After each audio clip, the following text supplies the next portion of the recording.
Can I get somebody to do me a favor and a volunteer to pop onto the FWC YouTube and verify that we're indeed online streaming right now? If somebody minds doing that. All right.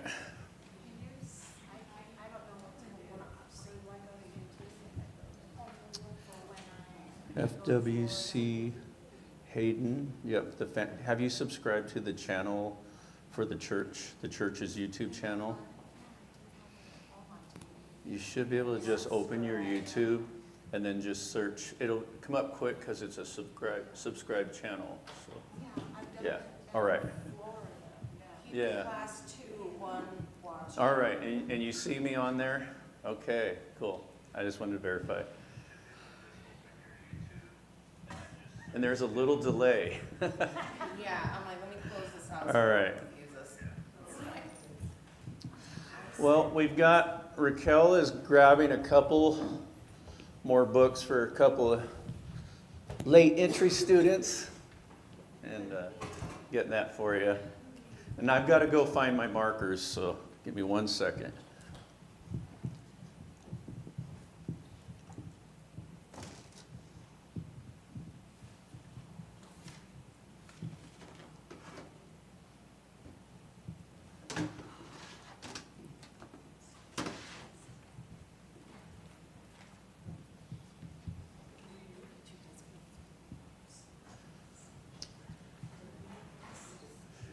Hey Raquel, did you bring whiteboard markers?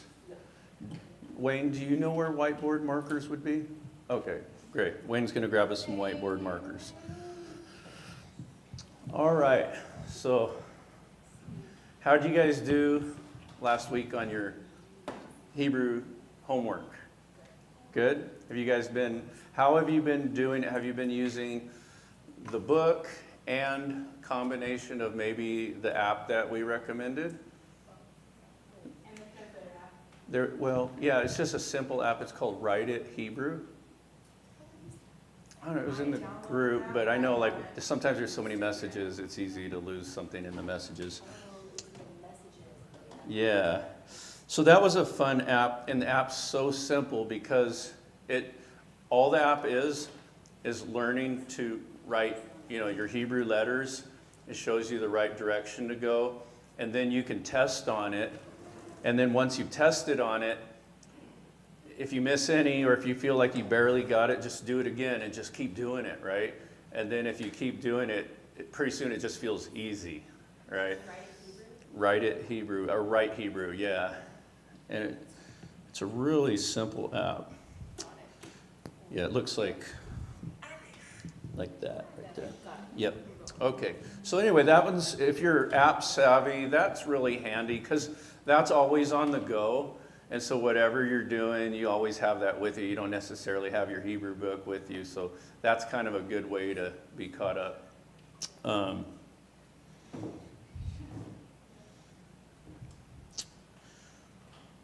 many letters were you guys looking at last week?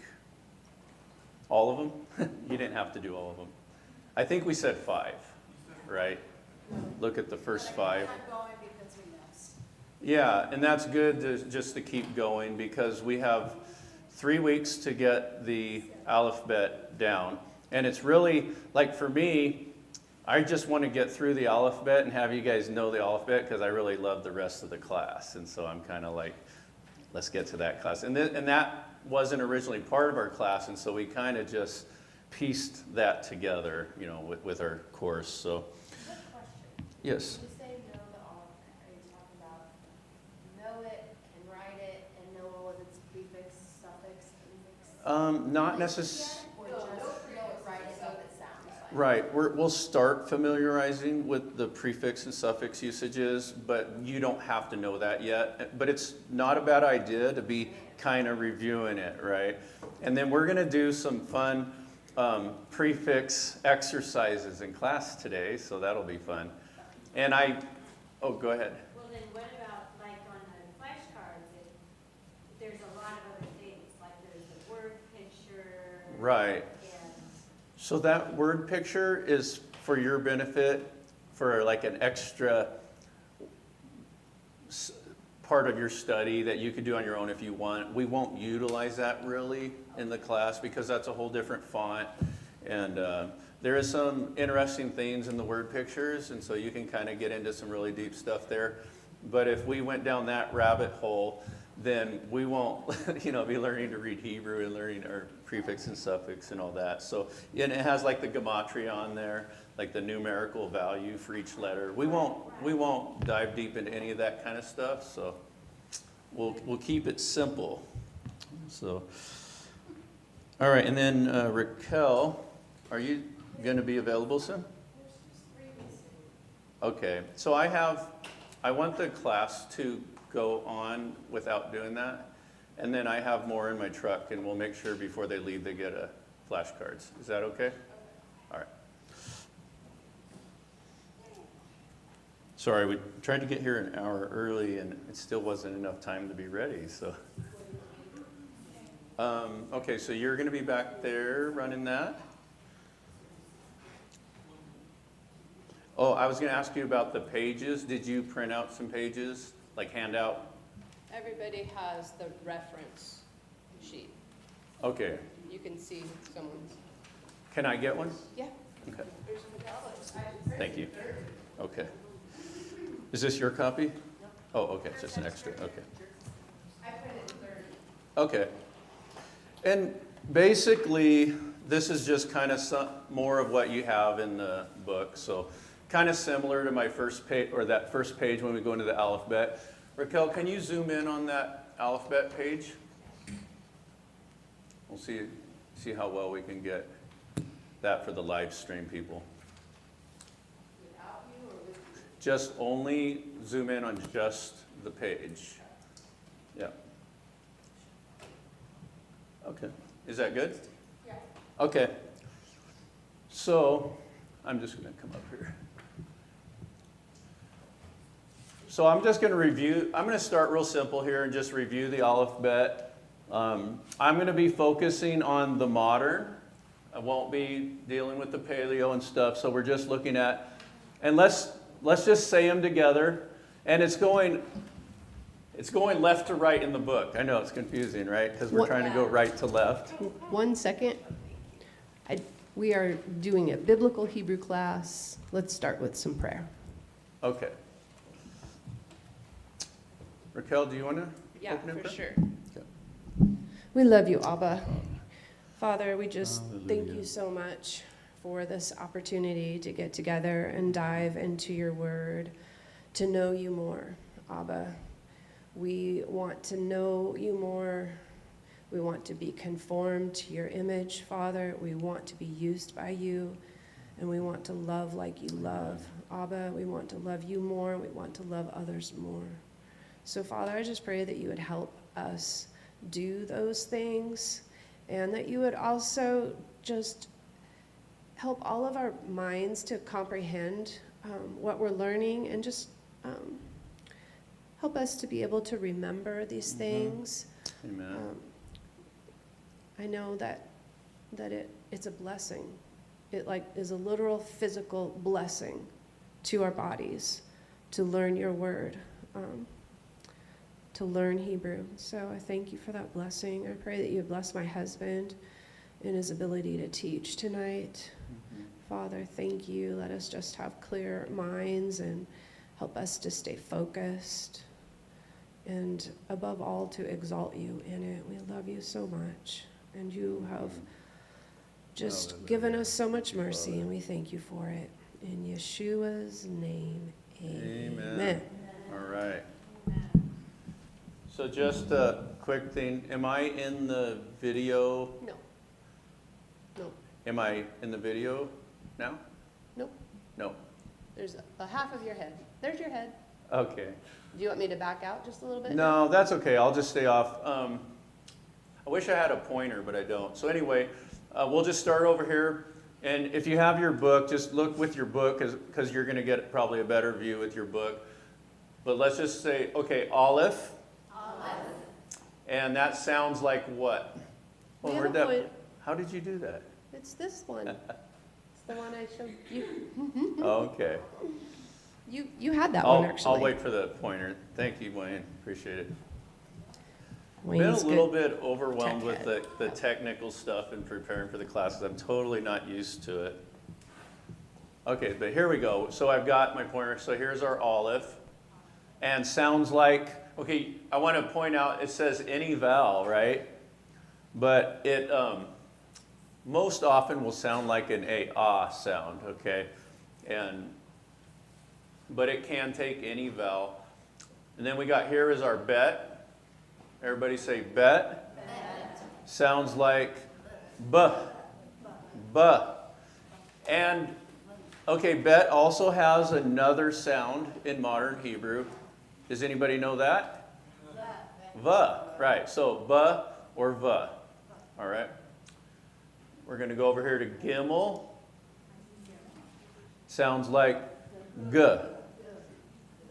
Reiterating that, notice how every letter, the letter that starts the name of that letter is the sound. So gimel is g, bet is b, aleph, and now let's go here, dalet. Sounds like d. Hey sounds like h. Vav sounds like v. But what else do we see there? We see that it has a V, or it can take an O sound, or it can take kind of a U sound, or as in oo.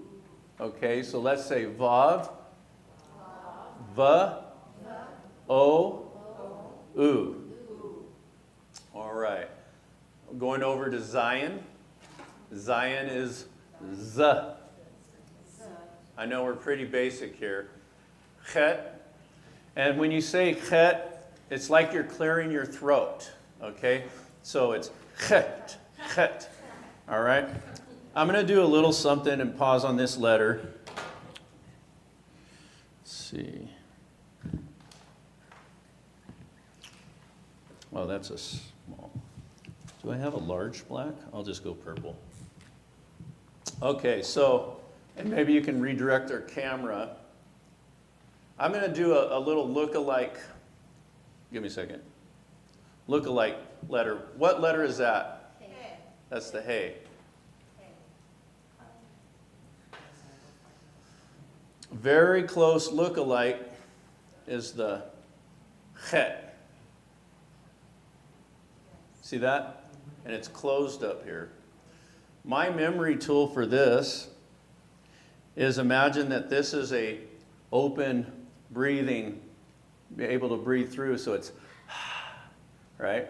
But when it's chet, there's the breathing is restricted and it's chet, right? Chet.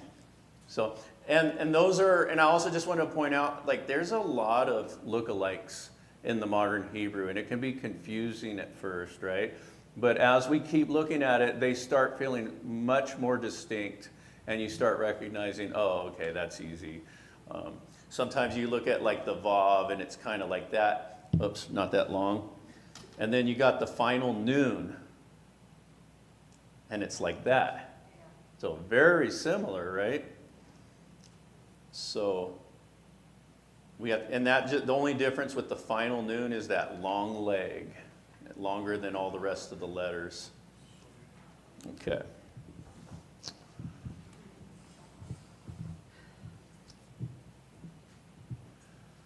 We've got tet. Sounds like t. Sounds like a T. Have you guys noticed that some of these letters, they make the same sound, and you might wonder, well, why do they have the same sound? Has anybody wondered that? So in modern, a lot of times they take the same sound, but anciently there would have been a difference in it. For instance, the tav would have been like a th sound, th, th, and then the tet would be more of a t sound. Okay, so in the ancient, but now in modern, it's they've kind of gotten them where they're saying kind of the same sound, so that's why we have that. All right. Now we got our yod. I'm sorry, wrong one. So it's the picture is of a hand. You see that? So the Hebrew word for hand is yod, and that's also the name of this letter, yod. Sounds like what? Yeah, or E. Okay, so it can sound either way, E or Y. Now we're going to get to our first final form. So now we have a cough. Anybody have a cough? Sounds like a K. See that?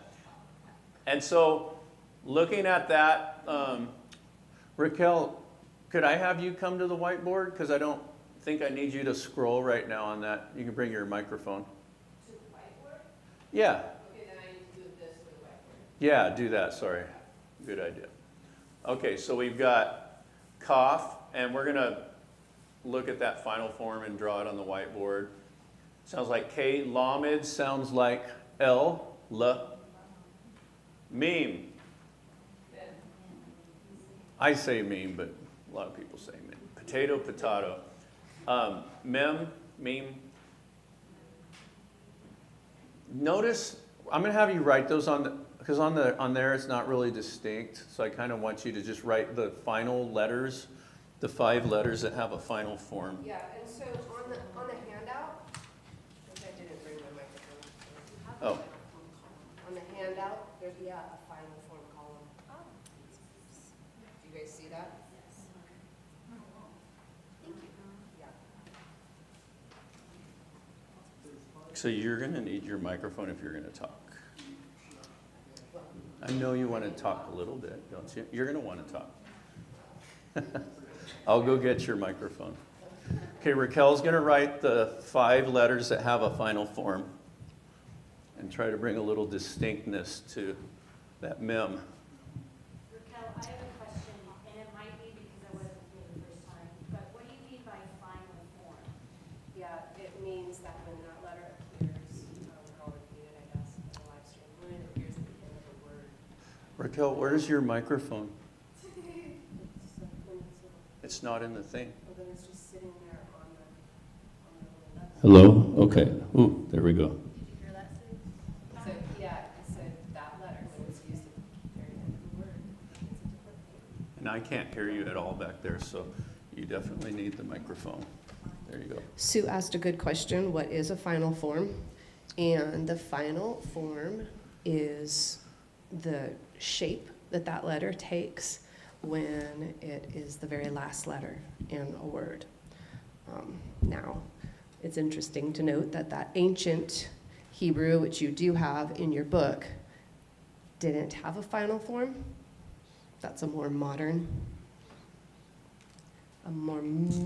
thing.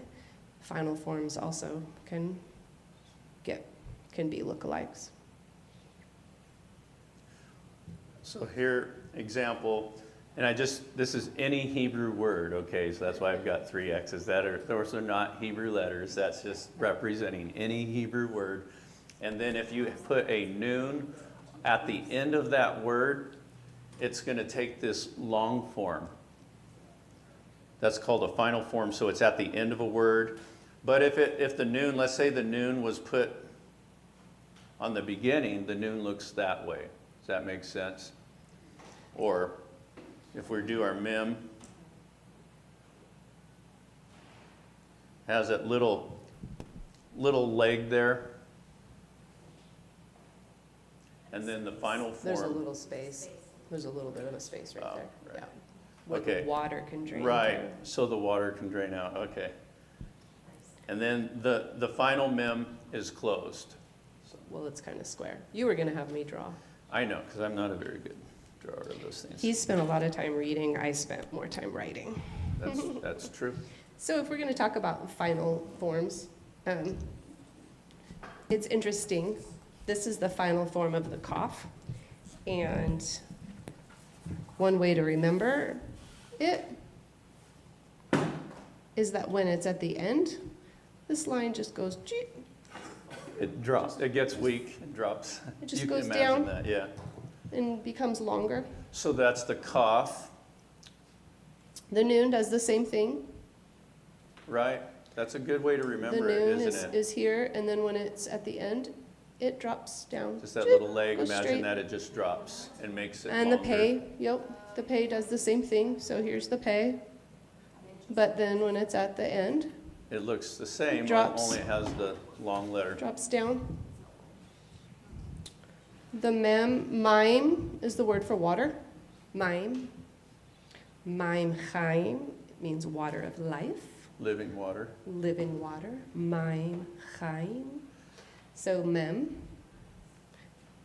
the regular form, you have to have that little space there because the water has to drain out. Just little things, you know. Little interesting Right. thing about living water. In Hebrew, when you see that mayim chaim, that often just refers to water that is moving. So like if you had a pond or a pool of water that didn't have water coming in and going out, that would not be living water. But if water was coming in and going out, it would be called mayim chaim, or living water. So it's a Hebrew idiom for water that is moving.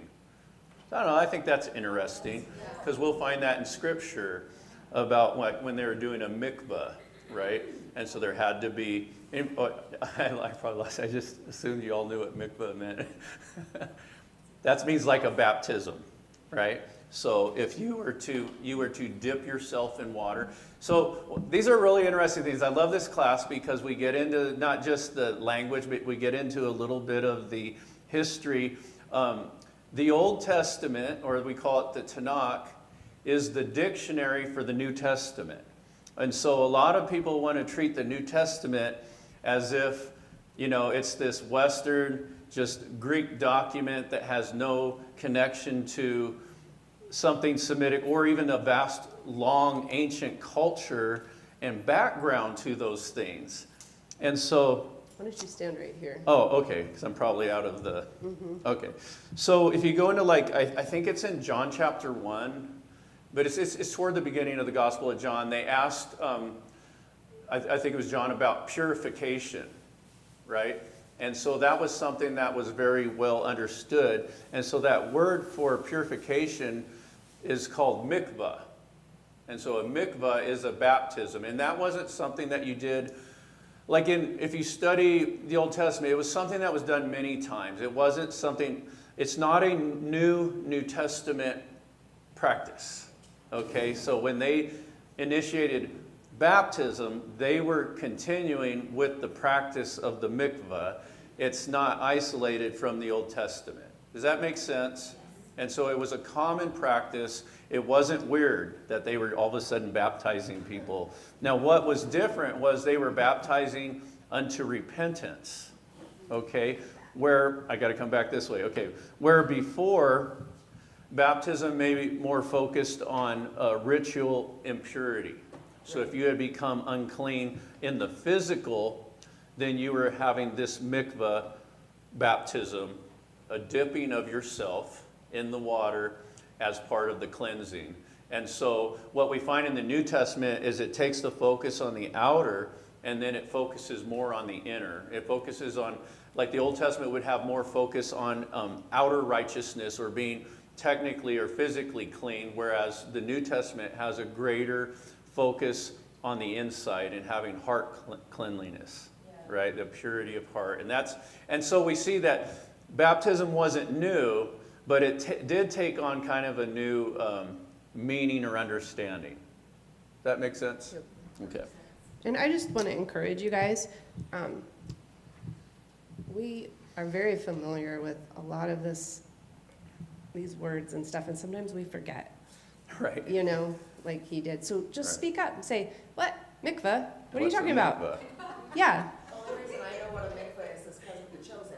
because of the chosen. Oh, okay, right. The chosen. Exactly. Right. For that. Right, right. And I brought Mary, because of the Yeah, chosen. Yes, right. you know what a mikvah is. And I brought that up because a mikvah or a baptism had to be done in living water. And all that meant that they would have a mikvah pool, and you can find these in archaeology. They had an inlet and an outlet. And if it didn't have an inlet and an outlet, it didn't qualify as a mikvah pool. All right. Right. Ours has an inlet and an outlet. And of course, a river is always living Yes, water, right? The So- Jordan. Okay. it just went out of my mind. Whatever.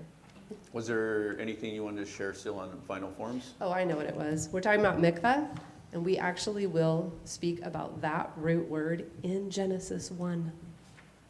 Right. And the root word for mikvah is the word kavah, which means to gather together into one place, and it is also a shared root with the word hope. And so it's how you say hope. And so if you ever heard of the Hebrew song, famous song Hatikvah.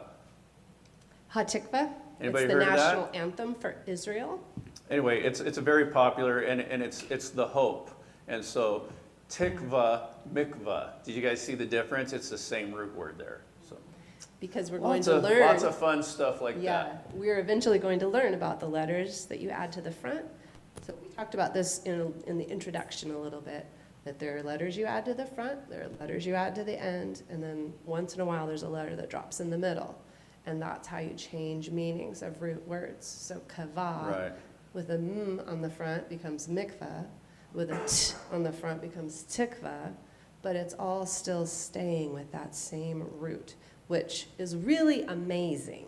And you'll love learning all of the related words to one root word. It makes them Right. concrete, and it makes them all connected. And we're done with this? I think it's neat though. We get a little deeper understanding. Like the word for baptism is also a word for hope. It's a shared root. Isn't that just cool? Uh-oh. That thing falls. That thing is dangerous. I thought it might be. That was not a ghost or anything. If anybody thinks it looked like it. That thing does that all the time. All right. So we got meme, mem, noon, n, samic, s, ayin. It says any vowel. That one's just like Aleph. It can take any vowel, but it tends to take the sound. Okay. We got pay. I've got to try to decide what information to share too early on or what to wait on. So sometimes I'm thinking in my head. I was thinking about talking about a hardening dagesh, Raquel, but maybe I should wait on that. What do you think? Wait, okay. Forget the words hardening dagesh. It's a dot. It's a dot, but we'll tell you about the dot later. Okay. We don't want to give you too much too quick. So pay. We do need to say that the pay has the two different sounds, though. And that can be a pay. Well, I'll mention it in brief. Pay or fay. And so when you're reading Hebrew, sometimes that pay or fay will have a dot in the middle of it. If that dot's there, you use the harder sound, the p, instead of the f. Does that make sense? Or like if it's the bet, that can also sound like vet. If you see the dot in the bet, it's b. Does that make sense? And so that's called a hardening dagesh. And you won't see that in some scripts, and so you just have to know it. All right. So I will mention the dot, when it's in the bet, it's like b, like you're trying to get that dot out of the mouth, b. But when it's not there, you're just v. There's Yeah. nothing that you're spitting out. There's a softer sound. And it's same with and a the harder pay. sound. Yeah. See, it sounds like you're spitting something out. It's just a way to remember when there's the little dot stuck in the mouth of the pay, Brother. then you're p, right? But when the Right. dot is not there, then you're just. And that's not super important, but just to kind of throw that out there. One of the things we're going to do in this class is we'll mention a lot of things, and sometimes we'll mention something that's a little bit more advanced, and you might walk out of the class going, oh man, I can't remember all of that. I want to set you at ease as you're in this class that you don't have to remember all of that. We plan on teaching through much repetition. And so what we're actually doing is introducing certain concepts and not expecting you just to remember it right now, but as we go week to week, that will just kind of, oh yeah, now that you've been hearing it for weeks, you're going to be like, oh, that's easy. right? So that's why we do that. And I don't want you going out of the class going, it's too much, I can't remember it. Because the class by design, the way we do it is you're not going to retain everything every class, but as we move toward the end, it will be so repeated you'll have it. So, okay. One more, there was the cough. It also has the dagesh. And it can, when the dot is in the cough, then it's k, It's a hard because you're K- trying to hard get K it out of sound. your mouth. There's something stuck in the throat. The little dot is always something stuck in your throat that you're trying to get out of your throat. It's really helpful. And then when you finally got it out of there and there's no dot in the cough, then it's back to the same sound as your chet. Yeah, kind of the clearing your throat. But It's when the it's exact got same sound. the hardening sound is the K, the hard K sound. Right. Okay. But without it, it's the All right, so we got Samic, Ayin, Pei, Sade, and that's a TS sound. Whenever we say the word Zion in English, we're kind of butchering it a little bit because that's the Zade, it's Zion. Okay, so in Hebrew that would be Zion, and it's a TS sound at the beginning, not the Z, okay? And so Zion, Metzion. which we don't do in English. We don't put the TS at the beginning, but we know how to do it at the end. So nutzion. It's kind of like saying Zion. something's beautiful or amazing in modern Hebrew. So it has to do with Zion, Zion. It's beautiful, and then that's a modern Hebraism. You say something's Metzion, or from Zion is what that literally means, but it means beautiful or amazing. Metzion. Metzion. All right, we got the kof. Now, the kof and the kof, it can almost get confusing that there's two letters called kof, but you notice it's kind of the Q sound is the Q is what we're using up there, and it's the kof. And so it's more of a Q sound, kof, k. But once again, it just sounds like K when you say it by itself. It does. It just sounds like K. We do not have a QU sound. We've got the resh, resh, R, R. We've got the sheen, and we've got the tav. The sheen can sound like sh or s. And I'm going to draw something up here for you. Back to the whiteboard. All right. I need a bigger eraser. I've got this little tiny eraser, and it's going to take like a long time. We've used just a rag in the past. Yeah, right. All right, I think I got enough room for my sheen. Okay, I'll do that next time. So here's our sheen. Did I draw that right, Raquel, or did I draw it backwards? Sometimes I'm dyslexic on these. I can't see. Okay, Ask Kara. See if she knows. That looks So- good. I can see it now. you'll see when you're reading Hebrew, sometimes there's a dot right here over the sheen. If it's on the right, it's sh, all right? And if it's on the left, it's s, as in just the S sound. Raquel had a great way, I don't know where she came up with this, but since it's sh, she said, she is always right. And so that's how, if you want a way to remember the sound, is think sh, she. And then Sean is always wrong. And so I'm just, it's the S sound on the left. That's totally She didn't make that confusing. part up, I just did that though, so, all right. That's still She the is always SH right. sound. That's the SH sound, as in she. Okay, so there's your sheen. What happens when the dot's on the right? What sound does it make? Right. And when it's on the left, it makes s. All right. And then we got I have a little bit more on that. top. Go ahead. On the left, I just think of when you walk in the right way, you do not sin. The opposite that's of the right other is way. left. Right. So Sin that's is sin. on the left. Yeah, sin Right. is on the left. So that's, yeah. let's not put Sean on there. We'll use That sin. doesn't make any sense to put Sean know. on there. It's an I just SH, thought if baby. Sean is Sean wrong. is right. So, all right. Okay, let's go to, let's scroll through pages one at a time here and follow along in your book. And then the tav is the t. Oh yeah, the tav. And then obviously too, just pointing out the aleph is the first letter of the Hebrew Aleph Bet, and the tav is the last letter. And so kind of the parallel for like Greek would be alpha and omega. I don't believe that those were Jesus's words on the Isle of Patmos. I believe that he said, I am the aleph and the tav, and that what we have in the Greek is just a transliteration of what he was saying. Okay, so. The aleph and tav is one of the most common words in Hebrew, and it is equivalent to the definite article, otherwise known as the. Okay, so when we want to, but specifically, it points to the object of a sentence. We'll get to that.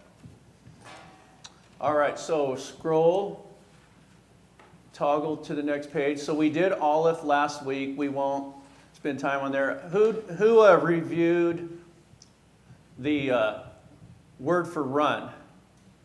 Can anybody tell me how to say run in Hebrew? Roots. Roots. And I told you my way of remembering it is in the movie Roots, Kunte Kinte is always running. That's how I remember that. So, and if we put an aleph on the beginning of roots, are you guys all there on in your book on this page with me? And are you all looking up here? Where did I do it with my pointer? Ah, there it is. We're right here. See that? Aleph added to a word means I will. So roots by itself, that's a resh, a vav. And notice the vav is taking the oo sound here. Do you guys see that? So remember, vav can sound like v, o, or oo. And here, it's taking the oo sound. So it's a resh, vav, and a tzadeh. So let's sound those out. A resh sounds like what? A vav here sounds like oo. And the tzadeh sounds like ts. And so if we pronounce it, that's roots. Okay? So roots. And that's how we're reading Hebrew. And then you guys can do the practice on that. Let's go next page. Oh, just to review, what did aleph mean when you added it to it? I will. Oh, okay. So instead of saying he ran in the normal form of Hebrew, in its root form, we're going to do a lot of repetition. So in a Hebrew root word is almost always how many letters? Three, right. There is such thing as some letters being 2-letter roots, okay, but they're rare. But for the most part, it's almost always 3. An example of a 2-letter would be the word for father, and I believe the word for mother is only a 2-letter, and that's av for father, and im for mother. That can be, you could say abba, which is kind of like saying daddy instead of dad, or ima. You probably heard that in The Chosen if you watched Chosen. So ima, mother, but the word for mother, like if you're not addressing your mother, but you're just talking about a mother, you would say im. Okay, but when you're saying ima, you're kind of talking to your own mom. Does that make sense? Okay. And it's interesting because the 2-letter Hebrew words are called parent roots. But not necessarily being related to that av and im are 2-letter words. So, but those words that do have only 2 letters get referred to as parent roots if you're in a technical Hebrew course. Okay. Okay, so a few things about Hebrew root words. They're 3 letters, and are they in the masculine or the feminine in their default form? Masculine. Are they in the plural or the singular? Singular. So the default of a Hebrew word in its basic form is that it's masculine, singular. And that's why... And past tense. And past tense, thank you, or completed tense. Completed tense. And so that's why we have he ran behind that, because it specifically is talking about one single masculine person running, okay? And we'll get into how to make that feminine and how to make that plural as we go on, but that's too soon for that, so okay. Next page. Everybody say bait. Bet, bait, however you want to say it. It's also the word for house in Hebrew. So if you go into Bait. a house, and you look at this and you're like, how does that look like? See this up here, the top of your book, and it just, you see that look? It doesn't look much like a house, does it? That's actually an aerial view of the Hebrew tent, if you were to go into a Hebrew tent. And so you would have the entrance. See how it looks kind of like a maze? Here would be the entrance, and back here would be like the woman's quarters. And so there would be some privacy there as you go further into the tent. And so you would come into the tent, you would turn the corner, and then you would come into the more private part of the tent. Does that make sense? And so that's why that means house or tent, even though it doesn't really look like a house, because in the Hebrew mindset, that looked like a dwelling place. So, all right. And now we have it added. Let's look at this right here as a prefix. If I add bet on the beginning of a word, it means in, on, or with. And so the word for tent is ohel. I know it sounds like I'm cursing or something, right? But it's ohel. Ohel. And that is a word for tent. And that is, let's sound that out. The Aleph is actually sounding like an O here. O. And then what's that next letter? It's a Hey, which sounds like an H. And let's look at the next letter. It's a Lamed, which sounds like an L, and that is ohel. Okay? So tent is ohel. The bet on the front means in. So if I put a bet, see the blue bet prefix added onto the word for tent, and it means in the tent. It could mean on the tent, but it probably means in the tent, I would say. I don't think anybody's on the tent. If it was like, if the root word was mountain, then it might be more like on the mountain, right? Wayne. When you add the letter there, like in the previous one, the Aleph or any of those, you still don't pronounce them, right? Oh no, you would. This would be like right here, the Aleph, Hey, Lamed, that would be pronounced ohel, and right here it would be ba-ohel. Or bahel. It would kind of flow. It would be like bahel. And so you are hearing that bet. Or if it's run, roots, he ran. But if I say I will run, roots. I would say roots. That's I will run. So you definitely do hear it. And so there is your second prefix usage. And I'm going to get into, in this class, I'm going to get more into that. We're going to dive into that and do some exercises with it. I kind of decided that I want you guys to practice more of the writing at home and just to give you more information during the class instead of the practicing of writing. So we might write a few letters, but we're not going to put a strong focus. I'm hoping that you're doing some homework. And if you're not doing homework, the more you don't do homework, the more you'll be lost. Like I know some people are just in here for their first class, and you're already probably kind of like, whoa, what's going on here? But as we keep going, it will make sense. So don't get discouraged. Raquel, you had your hand up? Yes. Notice, just going to reiterate, see how the prefix is written in blue. Sean is always having the prefix in blue. And see how the root word is written in red. Your workbook will always have your root word in red. Right. And it carries over to your flashcards. That's why some of your flashcards are written in blue. Some are written in green. Is that the suffix?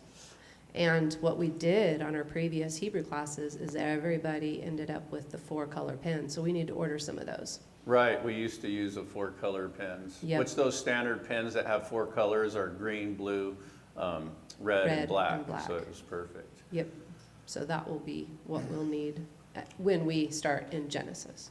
So one of the things about the color coding, I had never seen that in a Hebrew course, but it really made a lot of sense to me, and so I started doing that because being able to identify each part of a word is really important, and I just thought, well, what better way to do that than to color code it? And then when I put the English, it's in the same color, so you know what that letter means, right? So you look at your bet, and it's in blue, and you look up here, and you see in blue. So when we look at the sentence, in the tent, we're correlating the bet with the in and ohel with the tent with tent.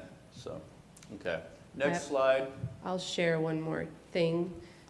Okay. So, just to reiterate, if we weren't clear, what we're going to be doing as we learn to read Hebrew is looking for the root word, because Hebrew builds on root words very much. Right. Like it can be one word to say, in the tent with them.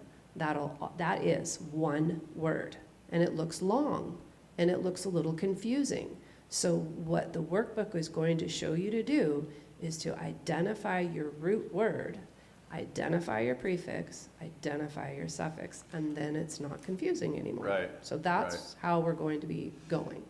And that'll sound hard at first, but as you keep going with Hebrew, you'll start seeing these prefixes are so common, you start recognizing them right away. So if it's like a vav or an aleph or a bet, you just start recognizing, oh, that's not part of the root word. There's more than 3 letters here, so there's probably a prefix. Okay, I see that prefix, and then you're figuring out, narrowing down what that root word is. Only a handful of the letters are used as prefixes and suffixes. Right. So that's helpful. All right, so let's go. There's Gimel, G, and hopefully you guys are practicing writing those.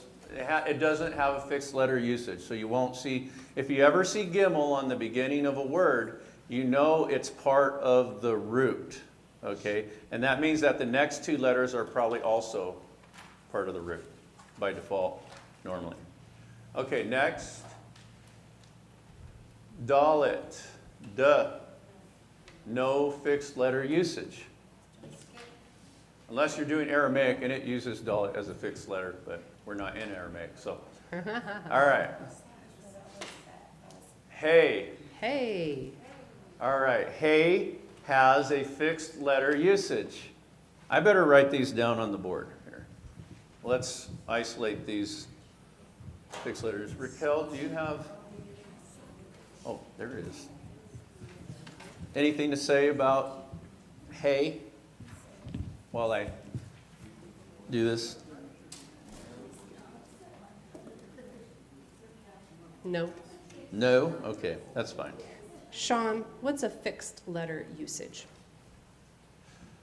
So you're fixing or adding into the word either on the front or the back or in the middle.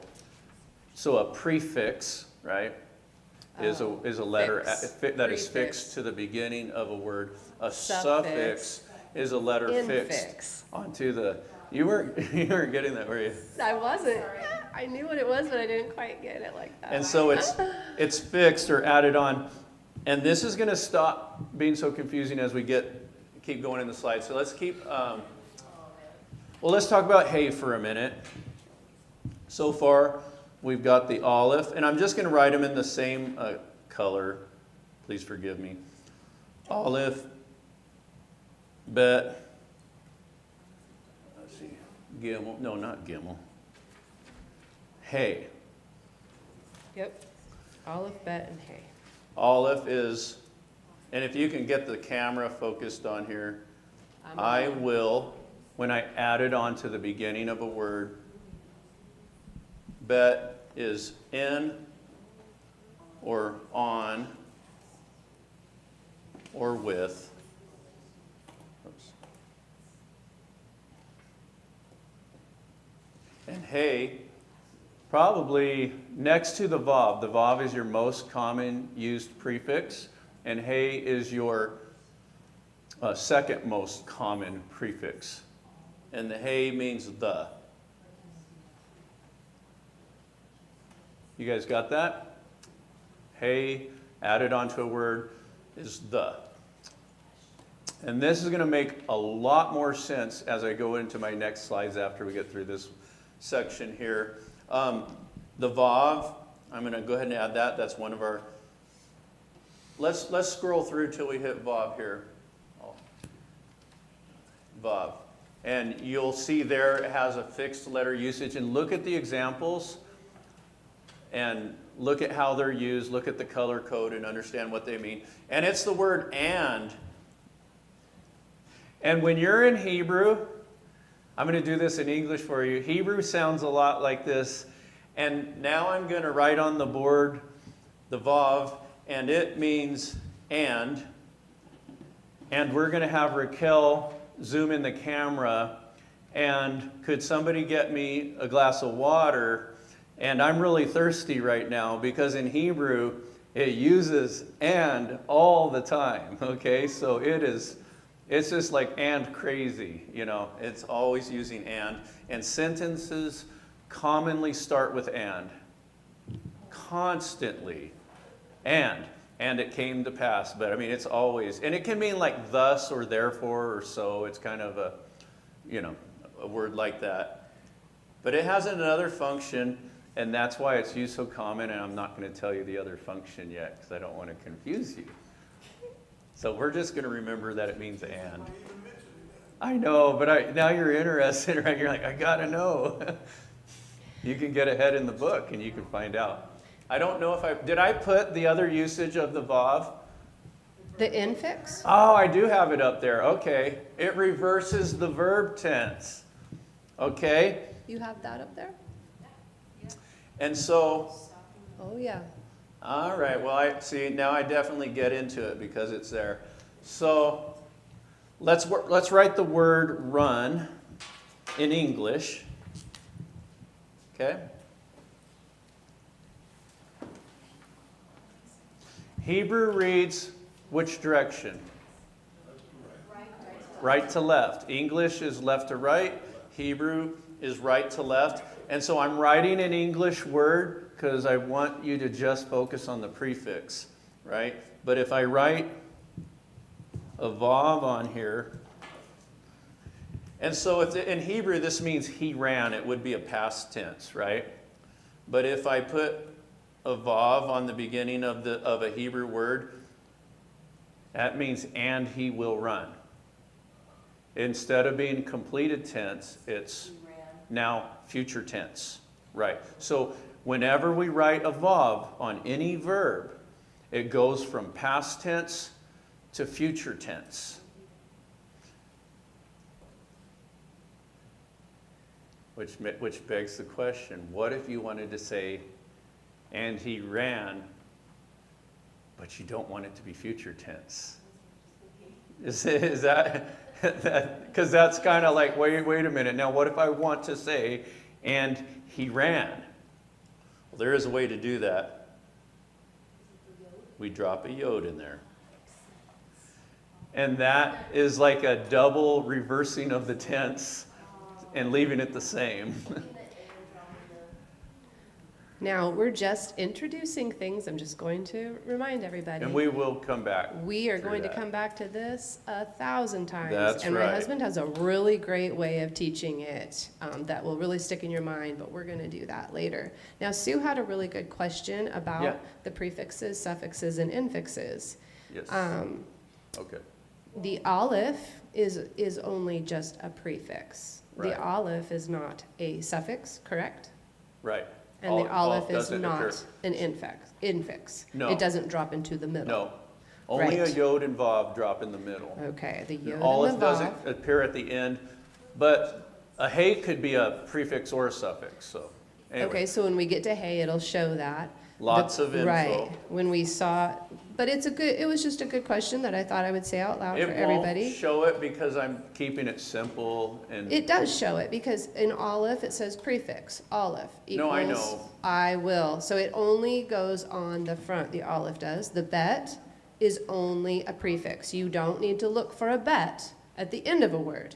You'll Right. only look for it at the beginning of a word. I'm answering you correctly, right, Sue? Yes. Yes. But what I'm saying, Raquel, is that I didn't give them, when they do occur as a suffix, I didn't use it as an example in these pages because I was trying to keep keep it simple, right? Right. So when we get to hey, we won't see it as a suffix. We'll learn later that it Oh, can be a gotcha, suffix. gotcha, okay.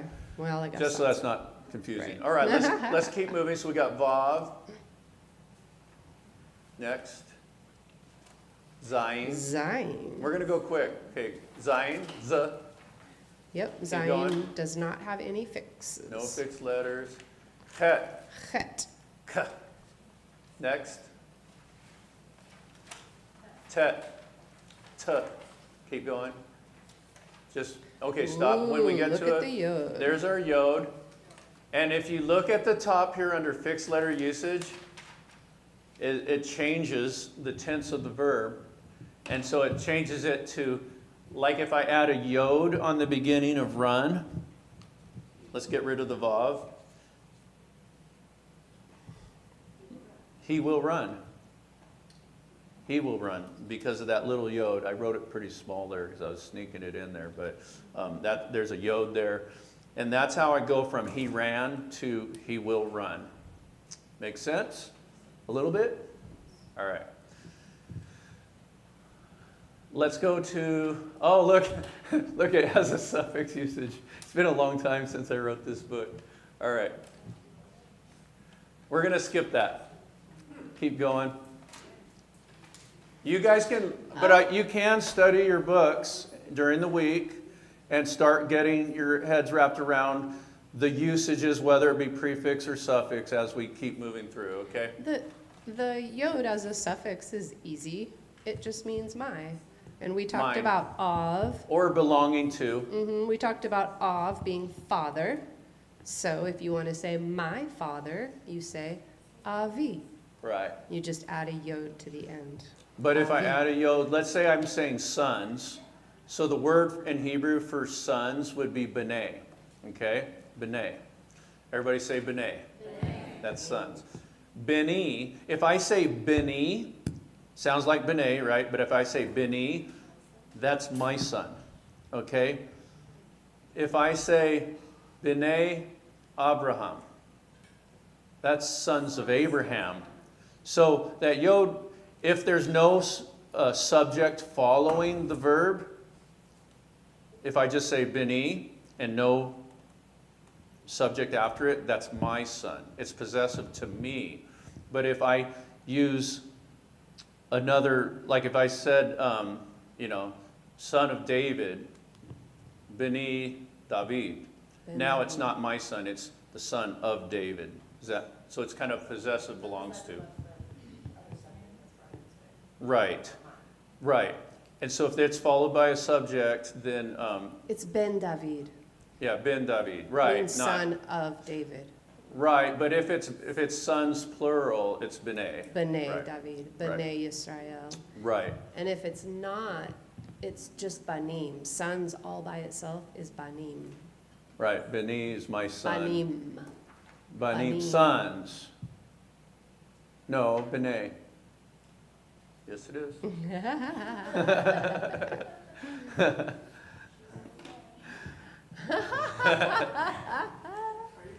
B'nai Israel. B'nai Israel. B'nai Yisrael, sons of Israel. Right. Okay. She is always right. All right. Okay. I memorized a lot more rules. Cough. Everybody say cough. Cough. And it can mean like or as. Okay? So if I put a word up here, and I use the word fish.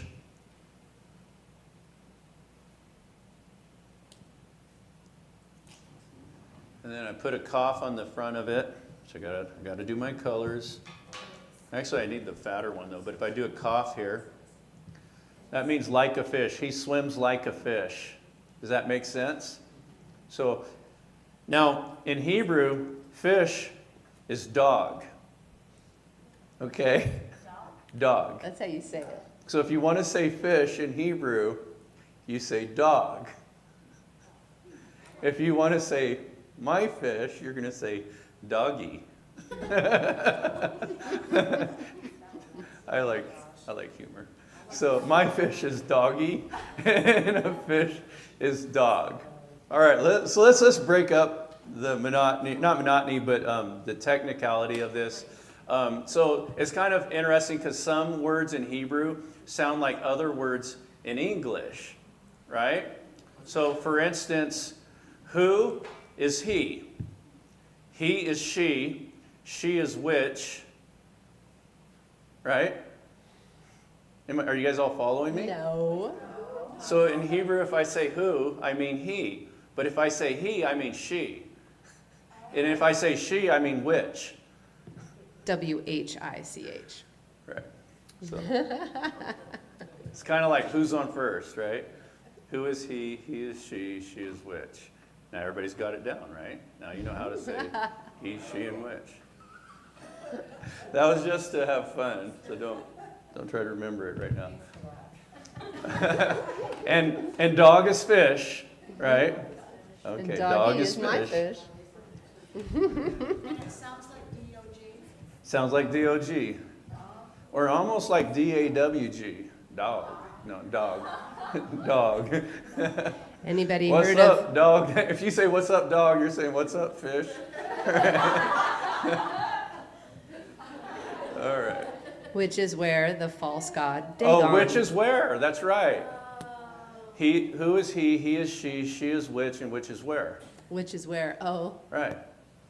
So that keeps going. but dog, yeah, is Dagon. It was a fish god. And I'm serious. I'm not making that up. It sounds like I'm making that up, but who really is he? So if I say who, I mean he. And if I say he, I really mean she. Okay. Let's move forward. Don't break their brains. I know.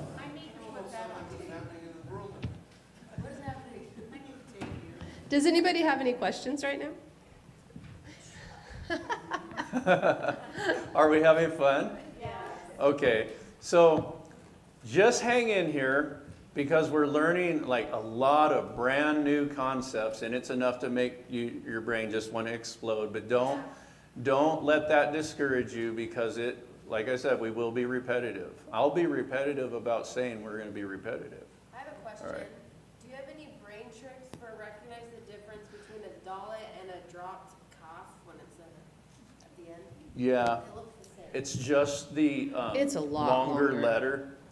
So when you have, like, for instance, if I was just to take that H, there's a kind of a line here, see it? Just an invisible line, and you're going to see that it's below all the other, it just drops. And so that is very much a look-alike, but when you're seeing it with other letters, it's noticeably, a little longer. So, yeah. Also, the Dalet, see how it extends over just a little bit past the line? Oh, and it on the has top? the little horn.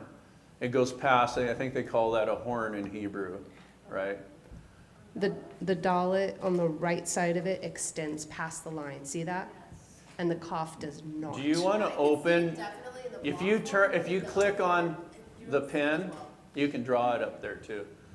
Okay, I know, the book print can be harder.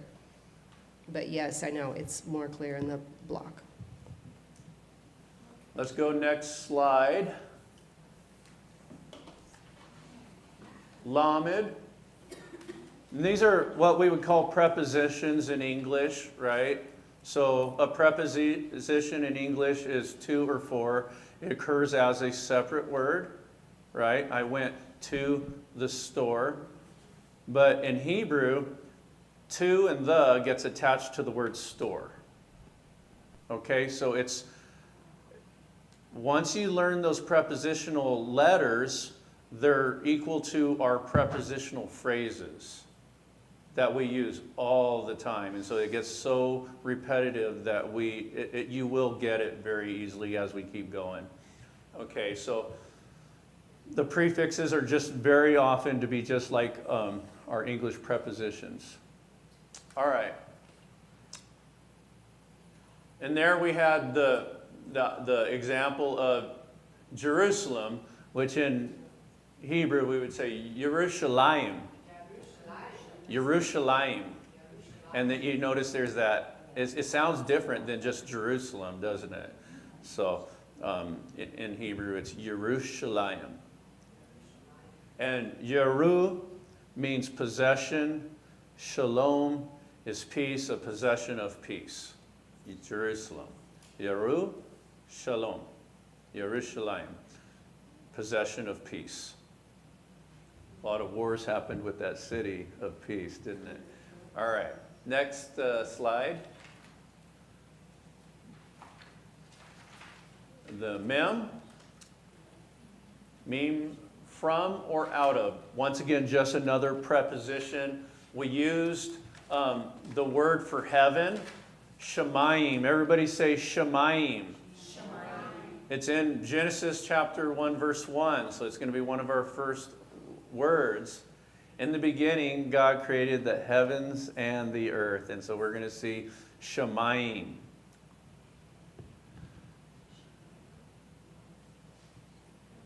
If I say Shemayim, I'm saying heaven, and if I say Mashamayim, everybody say Mashamayim, from the heavens.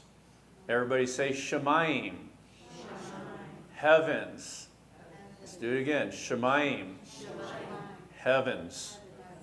Mashamayim. From the heavens. If I say La Shemayim, what am I saying? To or for? To the heavens. Okay, if I say La Shemayim, remember Lamed, we just did it on the last page, and it meant to or for. And so if I add that Lamed to Shemayim, that means I'm going to the heavens. Or if I do the Mem, next page, it's from the heavens. Okay? And so all these letters are doing is functioning like those common little words that we have in English, right? And, the, to, for, in, on, with, like, as.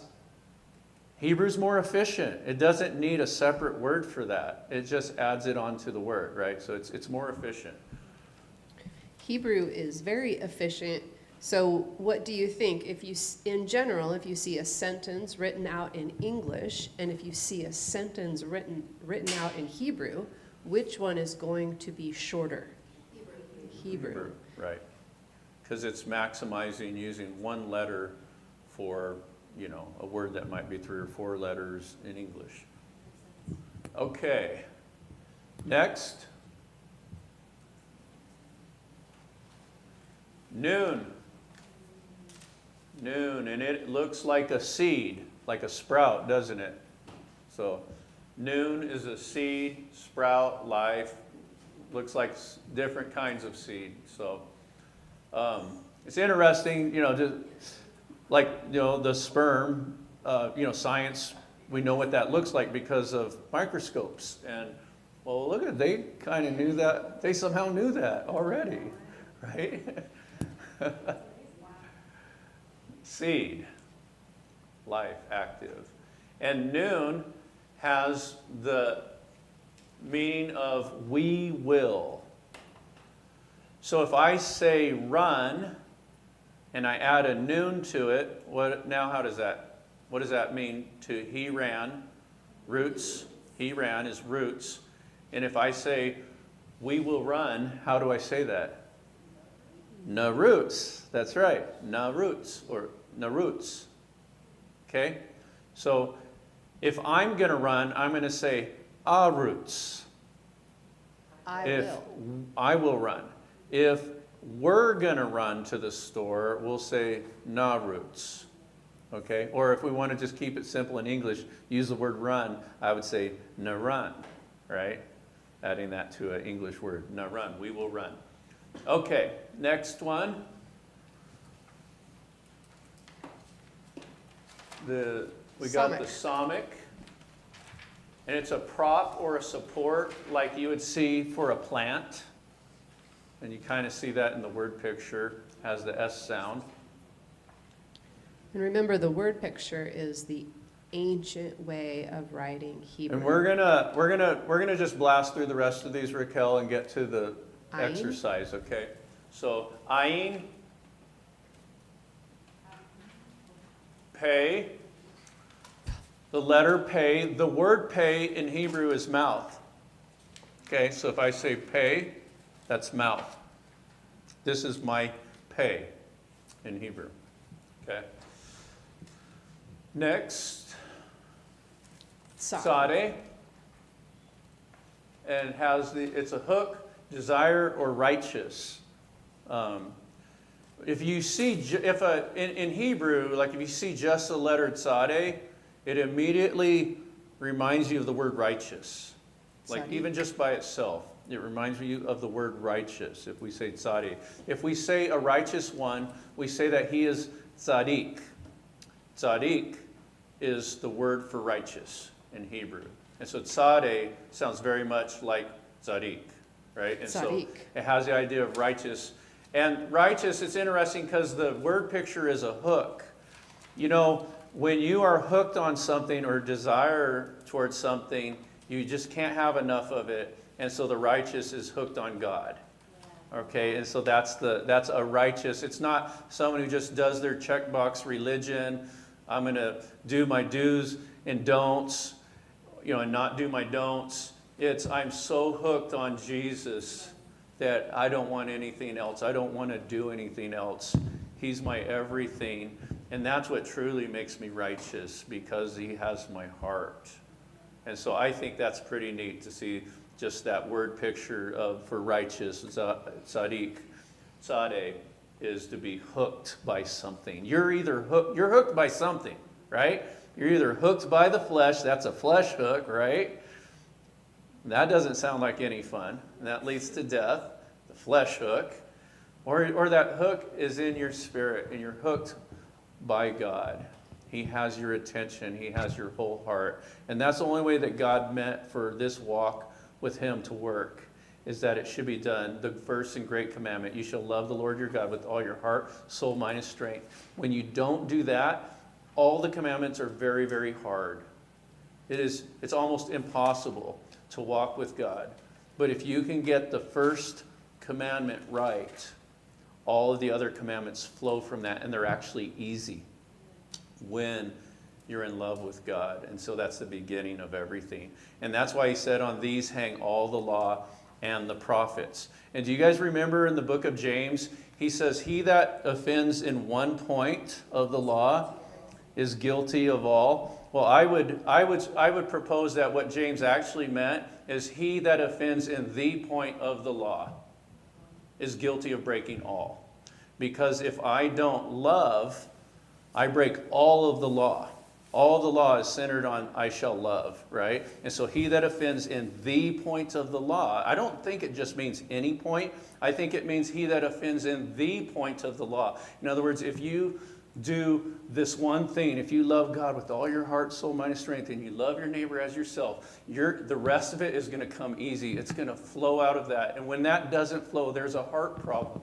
And I've got to get my heart right. I need to get repentance before God and let him and say, create me a clean heart, cleanse this heart, because I am pulled in these directions and I don't want to be pulled in these directions. And I need you to pull my heart, right?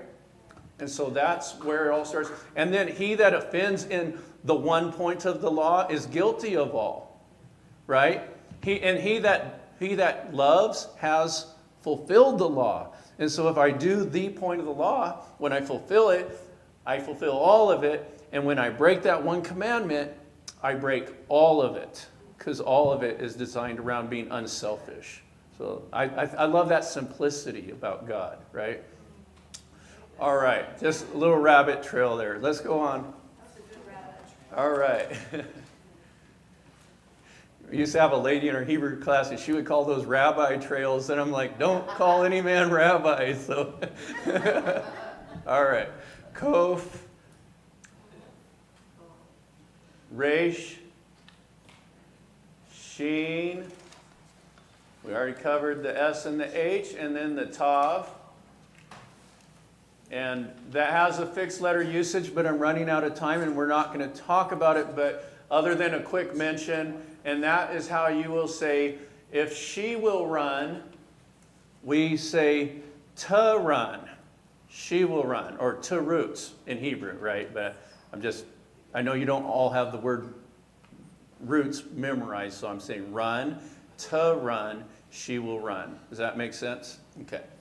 I have a very unconventional way of teaching Hebrew, and so I try to use in the beginning a lot of English words so that your focus is on like the added letter and not on that word that you don't know yet. Okay. Let's move on. Hebrew basics, we're going to skip that. Color codes. Just review this page. If you have a situation where there's more than one prefix in the book, and we will have that, because I want to identify both prefixes separately, I added a second color, and that's the maroon color, okay? So if we have a to prefix, we're going to see the first prefix in blue, and then the second will be in maroon, and you'll see the English equivalent in those colors, all right? And you can just go in and familiarize with that. That's going to be part of all of our Hebrew classes. Okay, move on. 3-letter roots, we covered it. Added letters, covered it. Verb root rules, we covered it. Verb tenses, not really covered it, but we're going to skip it. But you can read it, okay? Should they read that at home? Okay. Read that at home. Read through this. Your homework's going to be to, I keep thinking I'm almost out of time. I remember that's like 5 minutes fast, that clock back there. Okay, good. 6:49. All right, good. Here is some drills that you can go through, and I want you to try to read this. This word shamar, shamar is to guard or to keep, okay? Shamar. Everybody say shamar. All right, to guard or keep. If I add a yod on it, it goes from he guarded to he will guard. If I put a tav on it, it means you shall guard or she shall guard. You see that?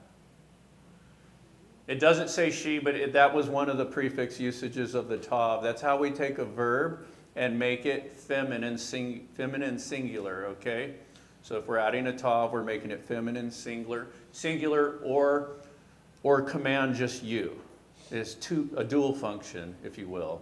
It could be like Steve, I could be talking to you and I could say, you will run, to run. Or I could be talking about Raquel and say, she will run, and that would appear the same in Hebrew. So it has kind of a dual function. All right. Next slide. Oh, no, stop. I do have a few minutes. Okay. Look at the tenses. Just familiarize yourself with the tenses. This is a fun little exercise here. You see it's using the same root word all the way down, right? We're writing a few different sentences, but the root word is always in red, and it's going all the way down, and I'm just slightly changing it by adding letters. And just to remind you that reading Hebrew is going to be as simple as having a good vocabulary of root words, knowing some root words, okay? As we build that vocabulary and knowing what prefixes mean, suffixes, and infixes. When you master prefixes, suffixes, and infixes, and you build a vocabulary, you read Hebrew. You read Hebrew. Period. That's it. That is all that's required to read Hebrew. Build a vocabulary and learn prefixes, suffixes, and infixes. It's that simple, and I want to keep it that simple. And that's the goal of this class, okay? And we try to color code that. Sentence structure. Verb subject, object. Everybody say vizo, Vizo. vizo, vizo. Just get that kind of drilled in your head, vizo. So in Hebrew, we would say the verb first. Like Yoda. And I got an example here at the bottom. Where is it? Bill and Ted. Bill hit Ted. Okay? So if I want to say Bill hit Ted in Hebrew, I'm going to use the word hit first in that sentence. That's standard Hebrew sentence order. I'm going to say hit Ted. Oh no, hit Bill Ted. I'm going to say hit Bill Ted. And that would be, and so by default, you know who's being the one doing the hitting because they're mentioned first. The next person that mentioned is the object or the one that is receiving that action. And so if I say hit, what was the order? Bill, Ted. Hit Bill, Ted. Then you know that Bill is the subject and Ted is the object just because of the order that they come in. Does that make sense to you guys? All right. Hit Bill, Ted. There it is. Vizo. Poor Ted. All right. And we also could add the Aleph Tav here. Do you see it right here, guys? Or see it in your book? The Aleph Tav. One of the most common words in the Hebrew Bible. And it occurs in front of the object, the one that receives the action. Okay? So if Ted is the one being hit, then you're, or like let's say the soldiers crucified Jesus. The Aleph Tav would be in front of Jesus. He's the one being crucified. If the Aleph Tav was, the other way around, it would be Jesus was crucifying the soldiers, right? Just not that he would do that, but that's the way that would read if we were to read that. So, okay. That's repetitive of what I already said. Let's go to next. Okay, this is just a chart. Review it. Next, that's your prefix chart. Yeah, that's something you can. And that's all your common prefixes on one page right there. See it? That's something good to memorize because remember, reading Hebrew is easy as what? Having a vocabulary, Of root knowing words. those prefixes, which are on one page. That is not a monumental task, is it? Like, that's not that hard. Go to the next page. Suffixes, one page. I think there's a little on the next page. Is that right, Raquel? Oh, 2 pages. So that's a little harder. A little harder. And we won't cover all those. Those will come as we go along. But those are resources for you to advance in Hebrew. Okay? And some of those will be covered in Genesis chapter 1, and some of them won't. We're going to go through Genesis chapter 1, and we're going to see quite a bit of those, but not necessarily all of them. And so that's something for you to do as you have a desire, and you got the hook in you to learn Hebrew, and then that draws you into that, right? So, okay, suffix and prefix combinations. That, just review that. We're not going to go over that. That's for your homework. I want you guys reading these pages and just kind of knowing them, okay? Next. Okay, combinations. I'll just say this. Sometimes you combine more than one prefix or suffix. That's all you need to know, okay? Noun modifiers. Sometimes I can take a verb and I can change it into a noun by adding one letter, okay? And those are called noun modifiers. I can add these prefixes or suffixes, and I can modify. Let's go next.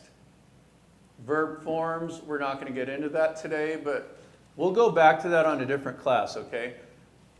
Here's a little thing I did for you guys, and this is what I was wanting to get to at the end of our class. And is it okay if I end up going 5 minutes over? Would that really mess anybody's life up or anything? Okay. I think I've got 5 minutes. That means I might go up to 10 minutes here, okay? If anybody is on a schedule, please feel free But you to can leave and you can watch the last 5 minutes on YouTube if you want.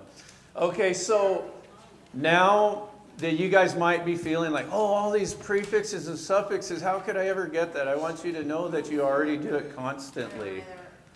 Okay? Is that one in here, it's your new thing? What's that? Is this a new thing on your slide, or is this in the book? It's not in the book. I added this just for the class. Okay. And I'm just wanting, and for those, now you can focus on that screen for people that are online. I've been on it, yeah.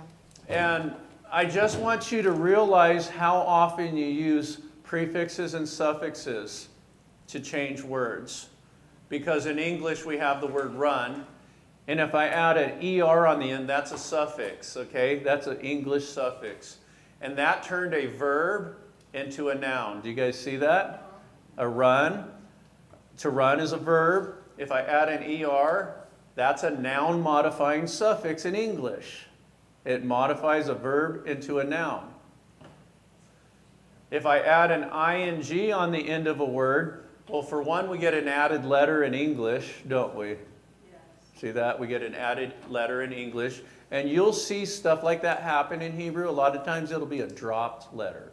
One of the letters will drop out of the root word when we add a suffix, okay? But here's the running means the ongoing tense, right? The ongoing tense. If I add ing, that has a rule in English, and it means the ongoing tense. And Hebrew's just doing the same thing, guys. So as we build our vocabulary, and we just start learning to add. This is the word A, the letter A, you see that? The U dropped out, right? There's no U there. And the A got added. And that's exactly how Hebrew will do infix letters. It will drop that middle letter out of the root, and it'll drop a different letter, just like we did in English there. See you later. I know she has to leave right on time. I know. Bless you. Love you.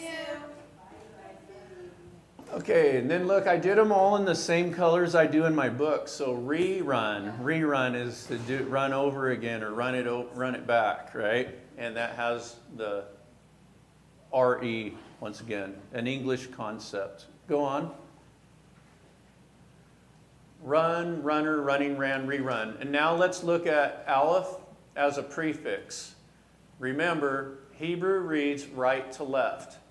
Aleph equals I will when added to the beginning of a verb. Next slide. Aleph, I will when added to the beginning of a verb. Now we have the English word, and this is what I was saying. I like to be kind of unconventional because you guys don't have any vocabulary in Hebrew or very small vocabulary in Hebrew, right? And all I really want to teach you is the Aleph, and so I'm going to leave that in English so you're not confused. And we'll eventually, we know, you almost could do it in English or in Hebrew, couldn't you, though? Because we've been talking about roots a lot. But we'll just stick with run. Run. If I want to say, I will run, I'm going to say, run. If I want to say, she will run, what would I say? Huh? How do I say it, though? To make a verb feminine, I add a tav. I add a tav. And so if I say to run, that's she will run. If I want to say we will run, I'm going to say n run. You don't have to know all this yet, right? Obviously, it just got introduced to you, right? So these are just, I'm wanting you to just get familiarized with it. But for now, hopefully we can get I will run. Run. Everybody say, run. I will run. I will run. Run. Okay, another example in English, paint. Paint is a verb, and it's also a noun, right? That also occurs in Hebrew. Sometimes a verb and a noun have the exact same form. Not a new concept, one that your brain already knows very well. And so I just want you to remember that as we go on. These are there's really not a lot of new concepts. They're always used in language, and so we're just familiarizing. I'm adding if I take ER and add it to paint, let's say the paint is a verb, and I add ER to paint, I made it into a noun, didn't I? And that's a common way to take a verb and make it into a noun is write ER on it. If I want it in the past tense, I add ed on the end of it, and it's painted. If I want to be ongoing, it's painting. You guys all know this, right? I'm doing it for a reason, though. Repaint. Do you know what the Lord said to the painter who thinned his paint too much? Repaint, you thinner. All right. All right, next. All right. How do you add I will in Hebrew to the English word paint? I'll paint. I'll paint. I will paint. All right. Next. Mountain. Just for your info, the word for mountain in Hebrew is har. And the word for a pregnant woman is harim. Mountain. She has a mountain. Right? That's just interesting. I don't know. Now, if I want to be on the mountain, how do I say on the mountain? Mountain. I am on the mountain. Mountain. Okay? On mountain. Because remember, bet, it is in, on, or with. I like to say bet is your buddy. He's always close by, right? He's in, on, or with. Bet's always nearby. Next slide. How do we add the word the in Hebrew to the English noun mountain? And there you have mountain, and now we have ha mountain. Ha mountain. Always the sound? It is on when you add that hey, it's ha. When we say that he created the heavens and the earth, it's va'aretz.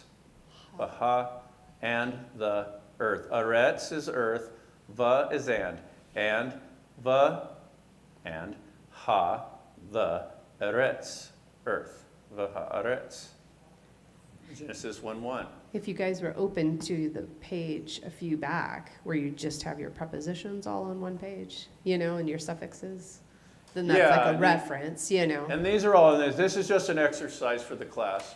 Okay, let's go to the next slide. We're almost done. Now let's join the two prefixes together to the word mountain. And if we want to say on the mountain, we're Baha mountain. Baha mountain. And you could, sometimes in Hebrew, it might not use that hey in there. It might just be a bet, because the is kind of understood. But for the sake of this class, I'm just putting the Baha mountain, although it might just be like Bahar in Hebrew. On the mountain. Is that making sense? Does anybody have questions? You guys are seeing how these prefixes work, right? And they're really pretty simple. They're just super duper common English words. Is there another slide? No, that's it. All right. Thanks, guys, for letting me go over. All right. And then I just want to say, man, get through these 3 Aleph Bet classes. And this is the most important part of this Hebrew class, is that you should have, if you are ever going to study, and have your Aleph Bet down, study it as much as you can before that Genesis 1 class, which is a couple of weeks off. So we're going to have one more just reviewing the Aleph Bet, right? And then we're going to dive into Genesis, and that's, in my opinion, where it really gets fun. Okay? And to reiterate what it means to have the Aleph Bet down, you need to be able to identify your letters. Yeah. We are going to be going through those prefixes as they occur in Genesis. We'll Right. be going through the suffixes as they occur. So you'll be learning those one at a time. What you need to do is just become familiar with what those letters look like, being able to identify them without having to think about it. Right. And it's beneficial to write them. And I would say this, that learning the Hebrew letters and how they sound is going to be the most important part of learning Hebrew. Because if you can do that, you can make progress and you can actually read it. and you can make progress. If you don't do that, you will fall behind and you'll be like, I'm not getting any of this, Sean. That's what happens when people like don't get their Aleph Bet down. I get that kind of feedback. But if you will just get that down, does everybody know that the simple app for you, Write Hebrew? I know Phoenix wasn't here. Did you hear that part? There's an app you can put, Write Hebrew. Did you get it? Okay, good. And so if you're able to do that, anything else I need to say about the class? We did have that's it. another sheet we wanted to pass out, but our printer isn't working right, and we weren't able to email to the computer at the church. So we do, maybe I could email it to people. We have a nice sheet that has arrows. And everybody is dismissed. By the way. And numbers Feel free to. for each letter that shows you, if you want this information, that shows you which part of the letter to write first and which part of the letter to write second, you know. Yeah, the Does that app does show you that? It does. It does, okay. Yes. So there's also, we could, if you wanted that on paper. And we'll get that in a paper form Right. too for you. Okay. All right, thank you all so much. I don't know where these came from. Okay, thank you. Appreciate that. Yeah.